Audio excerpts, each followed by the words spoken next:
retrouve pour une nouvelle vidéo et on va s'attaquer à la valise maternité côté maman. À savoir que ça fait bientôt 3 mois maintenant, 2 mois et demi, 3 mois, que je me rends très souvent à l'hôpital, que j'y reste quelques jours. Donc au tout début c'était vraiment, mon copain m'amenait mon chargeur et voilà, je survivais avec ça. Donc tous les jours je devais lui envoyer un message en disant bah j'ai besoin d'une brosse à dents, j'ai besoin de vêtements de rechange.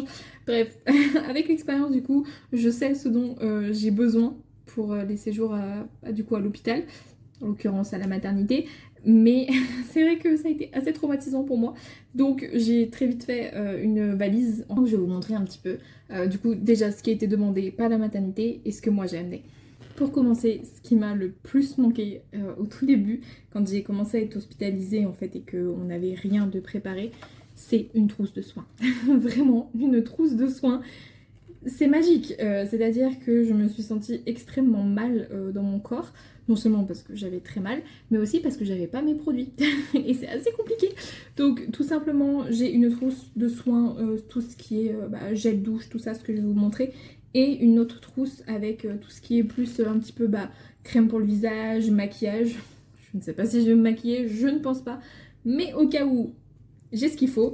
Dont des lingettes démaquillantes, on n'oublie pas, parce que ce serait bête de ne pas pouvoir se démaquiller. Heureusement, j'ai gardé des petits échantillons en fait à chaque fois, ce qui m'a permis de prendre beaucoup moins de place dans ma trousse. Donc on a tout simplement un petit gel douche, un petit shampoing et un petit après-shampoing, un petit masque pour le visage. Je suis pas sûre de l'utiliser, mais ça m'avait fait beaucoup de bien la dernière fois qu'on prend une bonne douche, on se décarcasse au maximum. Un petit parfum, des petits élastiques très importants, surtout avec la chaleur. Un petit déodorant en stick. On a brosse à dents, une petite crème pour le visage, une lime à ongles et un dentifrice, tout simplement. J'ai également pris ce petit, en fait c'est tout simplement un gel apaisant nettoyant que j'applique matin et soir. Donc bon, moi ça me permettra de prendre 2 minutes pour me nettoyer le visage et avec cette chaleur en plus, ça fait extrêmement du bien. Et une petite pince à cheveux si jamais. Ensuite, j'ai pris une serviette de bain, un gant de toilette. Et je ne comprenais pas pourquoi tout le monde disait absolument amener un tapis de bain, amener un tapis de bain. Amener un tapis de bain les filles, vraiment pour avoir fait 2 maternités, dont une en fait avec une vraie cabine de douche et une sans cabine de douche. C'est une horreur, j'espère que pour vous auriez une cabine, parce que je déteste ça, vraiment on en met de partout, je supporte pas. Et ben c'est vraiment agréable de pouvoir mettre ses pieds sur un petit tapis de bain tout doux, tout propre, parce que vraiment c'est un enfer, donc un conseil, vraiment prenez-en un. Ensuite, pour ce qui est côté spécial maternité, on va dire, j'ai pris des couches les filles. Voilà, tout simplement des couches. Je ne m'attendais pas à ce que mon premier mati-mati avec ma fille soit des couches, mais voilà. Malheureusement c'est le jeu, donc ce n'est pas très grave, on prend des couches. J'ai acheté, j'aimerais bien allaiter, j'espère que ce projet pourra aboutir, donc des petits coussinets d'allaitement que j'ai trouvé sur internet et qui sont lavables. Donc j'en ai des non lavables, enfin des jetables tout simplement, et des lavables. Voilà. Avec des petits motifs différents qui sont ma foi assez sympas, très doux, avec leur petite pochette.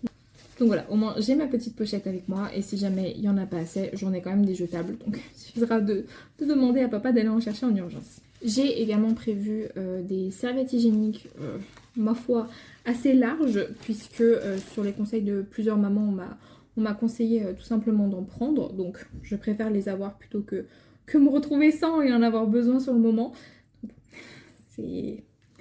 Disons que c'est pas la partie que je préfère, mais si on n'a pas le choix de passer par là pour avoir son bébé, ce n'est pas grave, mais c'est sûr que j'aurais aimé éviter. À savoir en plus que ça fait 3-4 ans déjà que j'utilise des culottes de règles. Donc devoir retourner à ça, ça m'enchante pas trop, mais je ne suis pas sûre que les culottes suffisent. Donc je préfère prévoir les couches et les serviettes au cas où. Bien évidemment le chargeur. Personnellement je suis partie sur un très grand câble. Dans les 2 maternités où je vais en fait, si j'accouche prématurément ce sera dans une et sinon ce sera dans l'autre. Les 2, j'ai des prises en fait relativement à côté. Donc je n'ai pas besoin de multiprise. Il y a une prise aussi pour papa qui est juste à côté, donc pas besoin. Mais si jamais, prenez quand même une multiprise au cas où. Par expérience également, un brumatisateur. Ils l'ont noté dans la liste de naissance et vraiment c'est un essentiel. C'est-à-dire que j'avais oublié la mienne, la maternité m'en a carrément donné une, tellement c'était... En tout cas avec les chaleurs, je n'imagine même pas avec l'effort de l'accouchement, Mais juste comme ça, avec des contractions, c'était juste horrible. Et ça fait du bien. Ça fait du bien. Même si c'est pas magique, prenez-en un. J'en ai pris un énorme et j'en ai un dans mon sac à main que je traîne quotidiennement, vraiment tout le temps. Pour les sous-vêtements, je vais pas vous les montrer, mais contrairement à la valise pour bébé, je vous la mettrai juste ici si vous n'avez pas vu la petite vidéo, je préfère prévoir un petit peu plus large, même si voilà, il y a quand même les couches, je préfère avoir suffisamment de bas et de soutien-gorge d'allaitement notamment. On m'a dit que bah voilà, la maternité m'a conseillé d'en prendre plusieurs, parce qu'on m'a dit que les premiers temps je n'allais pas les lâcher. Donc au moins j'en ai plusieurs pour pouvoir me changer et également des chaussettes, même si honnêtement avec la température je suis toujours en pieds nus ou en tongs, mais voilà, on ne sait jamais. D'ailleurs n'oubliez pas des chaussures, encore une fois quand on sort de la douche, on va pas mettre nos pieds sur, même s'ils nettoient, non honnêtement je parle encore en connaissance de cause, prévoyez des chaussons ou des, bah pour moi pour ma part je suis partie sur des sandales tout simplement, que je porte actuellement du coup, mais vraiment, n'oubliez pas ça. Et pour ce qui est des tenues, je suis partie sur des choses très simples et surtout sur les dernières choses qui me vont, puisque vous devez très souvent me voir avec les mêmes vêtements sur mes réseaux, tout simplement parce que plus rien ne me va.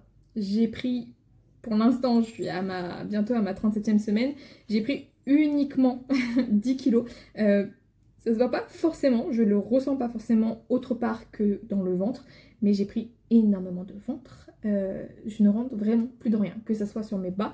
J'ai pris de la poitrine aussi, donc j'ai très peu de t-shirts qui me vont encore. Donc bon, une robe bien large dans laquelle je me sens extrêmement bien.